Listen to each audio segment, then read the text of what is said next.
Shalom, salam sejahtera dalam Tuhan Yesus Kristus. Kita akan membaca bagian firman Tuhan di dalam Yesaya pasal 40 ayat 25 sampai ayat 31. Sebelumnya mari kita tunduk kepala, kita berdoa sebelum kita baca dan merenungkan firman Tuhan. Kita berdoa. Terpujilah Engkau Allah pencipta langit dan bumi, Allah Abraham, Allah Ishak, Allah Yakub, Allah yang hidup, yang setia pada janji-janji-Mu. Allah yang kami panggil dan sapa Bapa melalui dan di dalam nama Tuhan Yesus Kristus. Kami bersyukur ya Tuhan oleh karena kami ada sampai saat ini. Bahkan kami ada di hari pertama di tahun 2021. Kami bersyukur untuk kasih setia Tuhan yang mengizinkan kami menapaki kaki kami di hari pertama tahun ini. Kami tahu Bapa bahwa di depan kami ada banyak hal yang akan kami hadapi.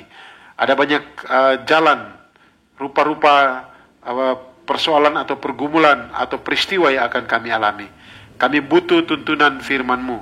Karena itu biarlah Tuhan bicara secara pribadi kepada masing-masing kami melalui firman Tuhan yang akan kami baca dan renungkan.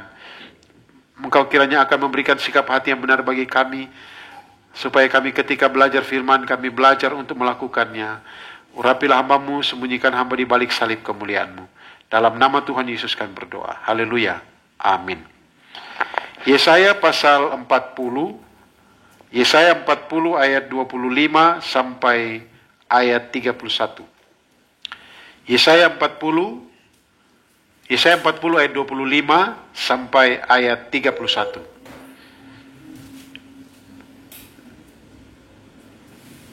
Yesaya 40 ayat 25 sampai 31. Demikianlah firman Tuhan.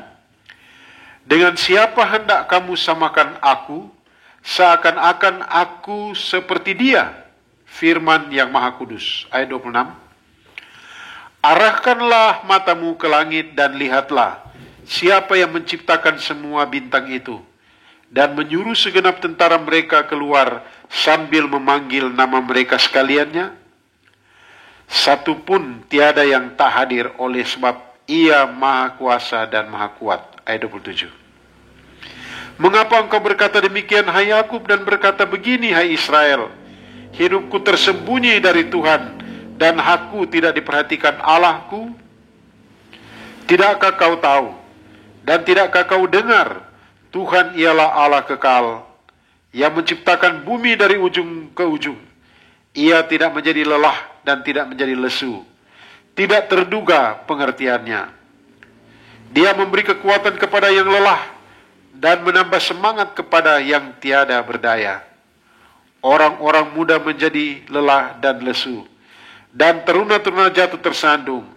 Tetapi orang-orang yang menanti-nantikan Tuhan mendapat kekuatan baru. Mereka seumpama Raja Wali yang naik terbang dengan kekuatan sayapnya. Mereka berlari dan tidak menjadi lesu. Mereka berjalan dan tidak menjadi lelah. Demikian jauh pembacaan firman Tuhan dalam Yesaya pasal 40 ayat 25 sampai ayat 31. Kita sangat bersyukur oleh karena Tuhan memberikan kesempatan bagi kita untuk dapat ada di tahun ini, tahun yang baru, tahun 2021. Sudah menjadi hal yang biasa bila seseorang dengan semangat yang berapi-api memulai sesuatu atau suatu pekerjaan atau suatu pelayanan atau suatu aktivitas atau suatu kegiatan atau apa saja. Awalnya begitu semangat berapi-api. Tetapi kenyataan membuktikan bahwa tidak jarang atau banyak orang ketika berada di tengah jalan, ketika berada atau di dalam pertengahan dari aktivitasnya atau pelayanannya, mulai menjadi lemah, mulai menjadi letih, lesu, tidak bersemangat. Tidak seperti pada awal-awal. Demikian juga dalam pelayanan kita atau dalam perjalanan iman kita.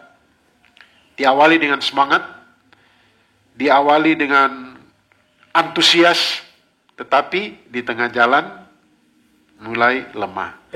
Bahkan tidak jarang orang Kristen sampai kehilangan pengharapan kepada Allah oleh karena pergumulan-pergumulan dalam perjalanan karirnya atau perjalanan pelayanannya dan aktivitasnya. Tema saya pada saat ini berhubungan dengan bagian pembacaan firman Tuhan di Yesaya pasal 40. Tadi ayat 25 sampai 31, yaitu setia dalam pengharapan kepada Allah. Setia menanti Allah bertindak. Saudara-saudara yang saya kasih dalam Tuhan, sebagai orang percaya sepatutnya kita setia dalam pengharapan kepada Allah. Seharusnya kita tetap setia menanti Allah bertindak. Nah, apa yang harus kita lakukan supaya kita bisa tetap setia dalam pengharapan kepada Allah? Bagaimana caranya kita bisa tetap setia menanti Allah bertindak? Dari pembacaan kita Yesaya pasal 40 ayat 25 sampai 31, kita akan mempelajari tiga hal penting yang harus kita hindari.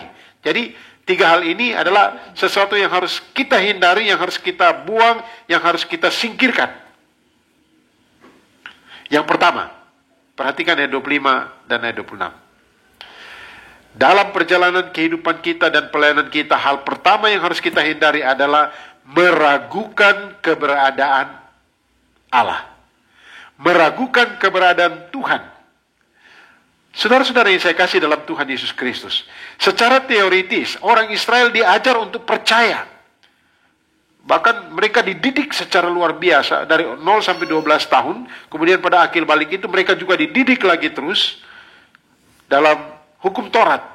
Jadi secara teoritis mereka diajar untuk percaya, tetapi dalam kehidupan sehari-hari tidak percaya. Dalam kehidupan sehari-hari meragukan keberadaan atau eksistensi Allah. Dalam ayat 25 dan 26 kita bisa lihat itu. Ada pertanyaan-pertanyaan retorika yang diajukan oleh Tuhan. Dengan siapakah hendak kamu samakan aku seakan-akan aku seperti dia? Jadi mereka diajar tentang kebenaran bahwa Allah itu ada, tetapi mereka meragukan keberadaannya dan makanya mereka mengganti dengan gambaran-gambaran seperti kalau kita perhatikan di dalam pasal 40 ayat-ayat yang awal, ayat 18 misalnya, dalam ayat 18. Jadi dengan siapa hendak kamu samakan Allah? Dan apa yang dapat kamu anggap serupa dengan dia? Patungkah? Tukang besi menuangnya dan pandai emas melapisnya dengan emas, membuat rantai-rantai perak untuknya. Orang yang mendirikan arca milik kayu yang tidak lekas busuk. Jadi pada dasarnya ketika pergumulan yang dihadapi oleh bangsa Israel pada waktu itu dalam perjalanan iman mereka kepada Tuhan, ada saat di mana mereka mulai meragukan keberadaan Tuhan. Secara teoritis, Allah berdoa kepada Allah, kepada Yahweh, kepada Elohim, tetapi dalam kehidupan praktis mereka meragukan keberadaan Allah. Latar belakangnya itu di dalam ayat 24 kita bisa lihat 18 sampai ayat 24 itu yang sudah saya baca sebagian itu. Ayat 24, tidakkah kamu tahu, tidakkah kamu dengar, tidakkah diberitahukan kepadamu dari mulanya, tidakkah kamu mengerti dari sejak dasar bumi diletakkan? Dia yang bertahta di atas bulatan bumi, yang penduduknya seperti belalang, dia yang membentangkan langit seperti kain dan memasangnya seperti kemah kediaman dan seterusnya. Bapak, Ibu, Saudara-saudara yang saya kasih dalam Tuhan Yesus Kristus. Kita belajar firman Tuhan, kita mendengar dan belajar bahwa Allah itu ada. Tetapi, apakah benar ketika kita dalam kehidupan kita, perjalanan iman kita, kita mengakui keberadaan Allah dalam kehidupan kita hari lepas hari? Atau secara teoritis kita memahami, kita terima, tetapi dalam kehidupan praktis, kita sebenarnya meragukan keberadaan Allah. Nah, kalau kita mulai meragukan keberadaan Tuhan, dikatakan di sini, arahkanlah matamu ke langit dan tanya, siapakah yang menciptakan itu? Bapak, Ibu, Saudara yang saya kasih dalam Tuhan Yesus Kristus, saya yakin hampir semua kita yang dengar atau belajar firman Tuhan ini, kita mengatakan, saya percaya kepada Allah, saya tidak meragukan keberadaan Tuhan. Tapi percaya dan tidak meragukan itu terbukti pada bagaimana kita bersikap dalam kehidupan sehari-hari.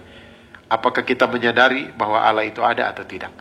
Itu hal pertama yang harus kita hindari, supaya kita tetap berpengharapan kepada Allah. Kita tetap setia. Yang pertama, kita jangan meragukan keberadaan Allah. Hal yang kedua yang harus kita hindari, yaitu meragukan kuasa Allah. Jadi yang kita hindari pertama tadi, meragukan keberadaan Tuhan. Oleh karena itu, jangan ragukan Dia. Yang kedua, yang harus kita hindari, meragukan kuasa Allah. Ayat 27 dan ayat 28. Ayat 27 dan 28, mengapakah engkau berkata demikian, hai Yakub, dan berkata begini, hai Israel, hidupku tersembunyi dari Tuhan, dan aku tidak diperhatikan Allahku. Saudara-saudara yang saya kasih dalam Tuhan Yesus Kristus, tentunya orang yang meragukan keberadaan Allah, pasti dia meragukan kuasa Allah. Mereka atau orang Israel benar-benar diajar tentang keberadaan Allah dan kuasanya. Makanya di dalam 10 hukum Tuhan, Keluaran pasal 20 ayat 1-17, dimulai dengan, akulah Tuhan Allahmu yang telah membawa engkau keluar dari tanah Mesir, dari tempat perbudakan. Baru mulai masuk hukum yang pertama. Jangan ada padamu Allah lain di hadapanku. Tapi dimulai dengan, akulah Tuhan Allahmu. Jadi eksistensinya ada, yang membawa engkau keluar dari tanah Mesir. Kuasanya juga ada. Mereka, orang Israel ini benar-benar diajar tentang keberadaan Allah dan kuasanya, tetapi mereka meragukan, bukan hanya meragukan keberadaannya, tapi meragukan kuasanya, meragukan otoritasnya, dan tidak sabar menanti pertolongan Tuhan, tidak sabar menanti pemulihan yang dari Tuhan. Pandemi virus corona sudah lebih dari 10 bulan.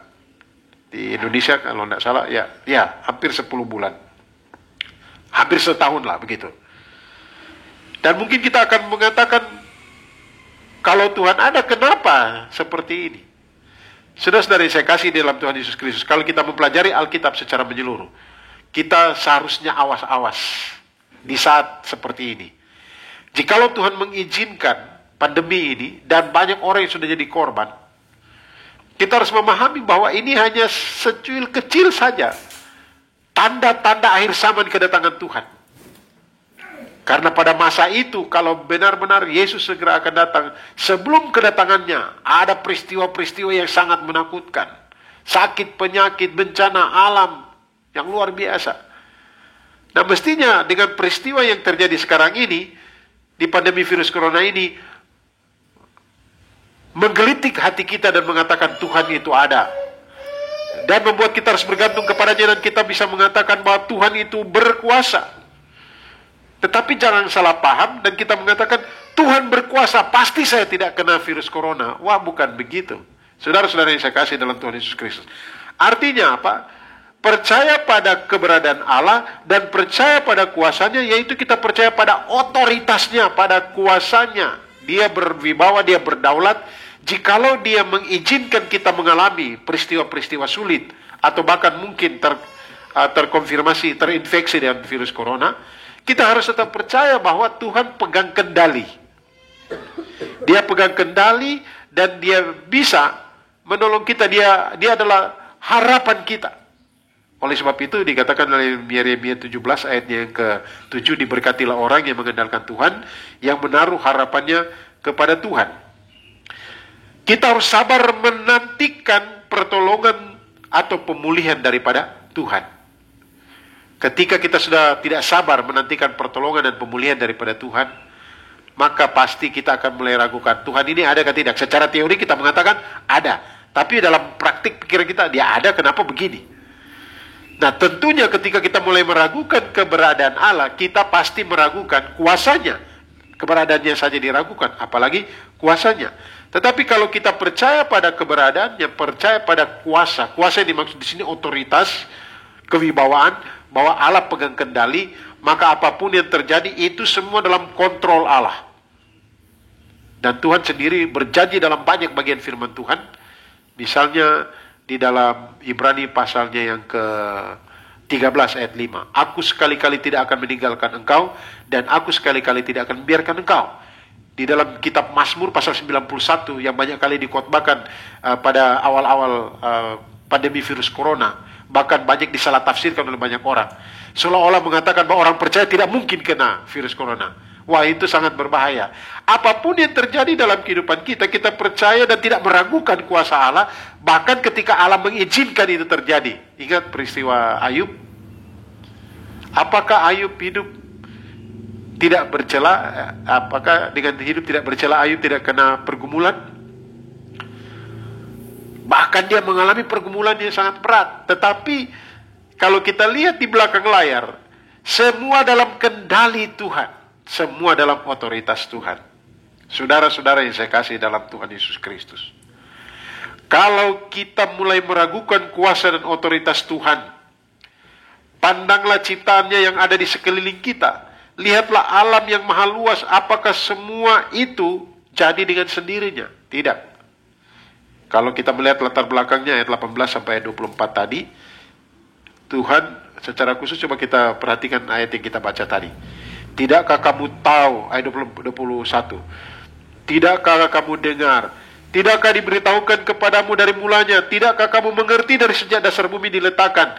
Dia, Tuhan yang bertata di atas bulatan bumi, yang penduduknya seperti belalang dan seterusnya. Ayat 23, Dia yang membuat pembesar-pembesar menjadi tidak ada, dan seterusnya.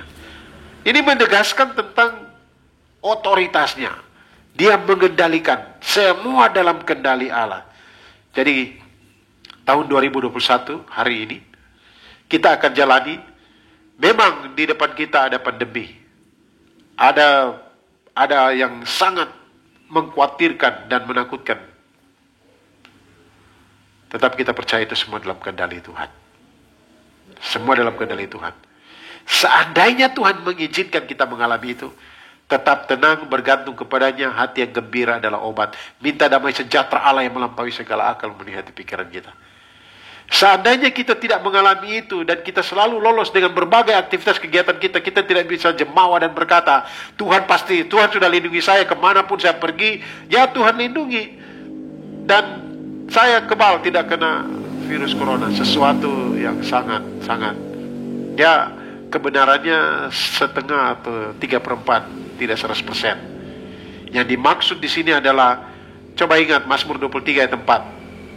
Ayat 1, 2, 3 itu luar biasa. Tuhan adalah gembalaku, takkan kekurangan aku. Ia membaringkan aku di padang yang berumput hijau. Dan dikatakan terus, tetapi ayat 4 dikatakan, sekalipun aku berjalan dalam lembah kekelaman. Nah, artinya apa? Tuhan gembala yang baik kadangkala mengizinkan kita, bahkan menghantar kita ke dalam lembah kekelaman. Tapi dikatakan, sekalipun aku berjalan dalam lembah kekelaman, aku tidak takut. Artinya apa? Lembah kekelaman itu adalah lembah di mana kita akan lewati, karena ayat 6 Mazmur 23, rumah kita, tempat kita bukan di situ. Yang kedua, aku tidak takut sebab engkau menyertai aku. Nah, ini dia. Jadi, saudara-saudara, kalau ada yang punya paradigma atau pemikiran yang mengatakan, wah, ini saya tidak kena, pasti tidak kena, jadi sombong, jadi jemawa, bahkan sombong rohani, dan bahkan cenderung merendahkan orang lain, atau mulai meremehkan imannya bagi yang kena. Mungkin sudah mulai ada menghakimi, mungkin dia ada buat dosa ini atau apa, dan hati-hati.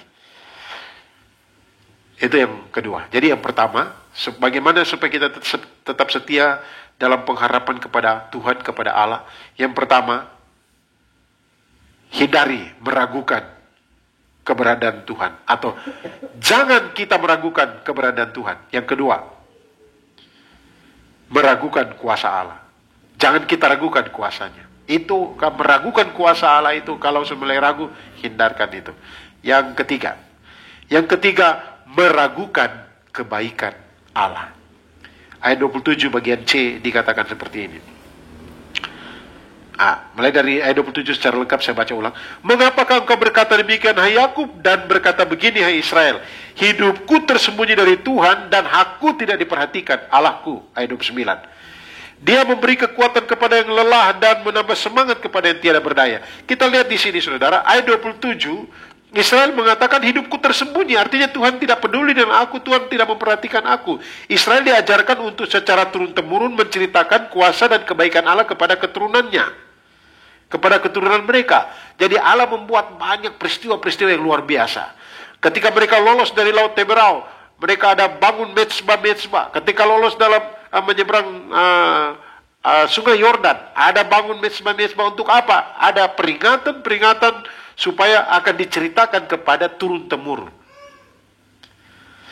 Supaya apa? Supaya keturunan Israel, anak-anak Yakub, keturunan Yakub akan mengerti dan menyadari dan mengakui bahwa Allah itu baik. Tetapi saudara, ada banyak pergumulan, tekanan, persoalan yang dihadapi oleh Israel, bahkan pemberontakan. Membuat bukan saja mereka meragukan keberadaan Allah, bukan saja mereka meragukan kuasa Allah, tetapi mereka juga meragukan kebaikan Allah. Nah, ini yang harus kita hindari. Kalau kita ingin tetap setia dalam pengharapan kepada Tuhan, kita harus pastikan bahwa kita tidak meragukan kebaikan Allah. Saudara-saudara yang saya kasih di dalam Tuhan Yesus Kristus, coba kita bandingkan ayat 27 tadi dengan ayat 29 dan ayat 11. Saya baca dulu ayat 11. Dalam ayat 11 dikatakan begini, seperti seorang gembala ia menggembalakan kawanan ternaknya dan menghimpunkan dengan tangannya anak-anak domba di pangkunya, induk-induk domba dituntunnya dengan hati-hati. Itu cara luar biasa. Ini kebaikan Tuhan. Dia menuntun kita, dia menyertai kita. Tetapi dalam Mazmur 23, kadang-kadang Tuhan mengizinkan kita melewati lembah kekelaman. Saudara-saudara yang saya kasih dalam Tuhan, bila kita mulai meragukan kebaikan Allah, ingatlah kejadian-kejadian di masa lalu, di mana Tuhan sudah menolong dan menyertai kita. Coba kita kilas balik di tahun 2020, 2019, 2018, 2017. Kebaikan-kebaikan Tuhan, kuasa Tuhan yang kita alami. Renungkanlah kebaikannya dan katakan, Tuhan, Engkau baik. Memang Dia baik. Saudara-saudara yang saya kasih dalam Tuhan, 3 hal penting. Bagaimana supaya kita tetap setia berpengharapan kepada Tuhan? Yang pertama, jangan ragukan keberadaan Allah.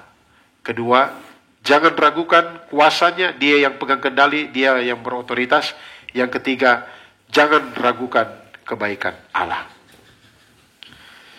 Kehidupan kita sebagai orang-orang yang takut akan Tuhan pasti tidak luput dengan pergumulan dan tantangan. Apabila kita tidak menjadi ragu-ragu akan keberadaan Allah dan kuasanya, otoritasnya, dan kebaikannya. Jika kita tetap setia dalam pengharapan kepada Allah, jika kita tetap setia menanti pertolongan Tuhan, tetap bersandar dan mengandalkan Tuhan. Ini janjinya. Mari kita lihat ayat 30 dan 31. Saya akan baca secara perlahan-lahan. Orang-orang muda menjadi lelah dan lesu, dan teruna-teruna jatuh tersandung. Ayat 31. Tetapi orang-orang yang menanti-nantikan Tuhan mendapat kekuatan baru. Mereka seumpama Raja Wali yang naik terbang dengan kekuatan sayapnya. Mereka berlari dan tidak menjadi lesu. Mereka berjalan dan tidak menjadi lelah. Itulah janji. Janji Tuhan kepada orang-orang yang setia dalam pengharapan. Sekalipun dalam perjalanan imannya, dalam perjalanan pelayanannya mulai letih, lesu, lemah. Tetapi ketika kita tidak meragukan keberadaan Allah, ketika kita tidak meragukan otoritas atau kuasa Allah, dan ketika tidak meragukan kebaikan Allah, maka janjinya kita akan terus-menerus diberikan kekuatan yang baru. Mari tapaki tahun 2021 dengan bergantung kepadanya. Tetap percaya bahwa Dia ada, tetap percaya bahwa Dia yang pegang kendali, tetap percaya bahwa Allah itu baik. Tuhan memberkati kita sekalian. Mari kita tunduk kepala dan kita berdoa. Bapa di surga, kami bersyukur untuk kesempatan yang Kau beri bagi kami merenungkan firman-Mu. Engkau baik, amat baik, sangat baik. Dan justru di tengah-tengah pergumulan, tantangan kehidupan kami mengalami kebaikan-kebaikan, ya Tuhan. Dan ketika kami mengalami kebaikan-kebaikan-Mu, kami mengatakan bahwa Engkau ada Tuhan, Engkau ada. Engkau yang pegang kendali. Karena kami mengalami dan merasakan kebaikan-Mu. Oleh karena itu ya Bapa, biarlah Engkau tolong kami untuk terus bersandar berharap kepadamu. Allah Roh Kudus, mampukan kami. Secara khusus ketika kami menghadapi pergumulan-pergumulan dalam kehidupan kami menjalani atau menapaki tahun 2021. Kami tetap percaya bahwa Engkau ada. Engkau selalu ada dan tidak pernah tidak ada. Engkau berkuasa dan Engkau baik. Karena Engkau selalu merindukan anak-anak-Mu hidup di dalam kasih sayang-Mu dan perlindungan naungan-Mu. Terima kasih untuk firman-Mu. Kami mengucap syukur dan berdoa di dalam nama Tuhan Yesus Kristus, Sang Immanuel, Allah beserta dengan kita sekalian. Amin.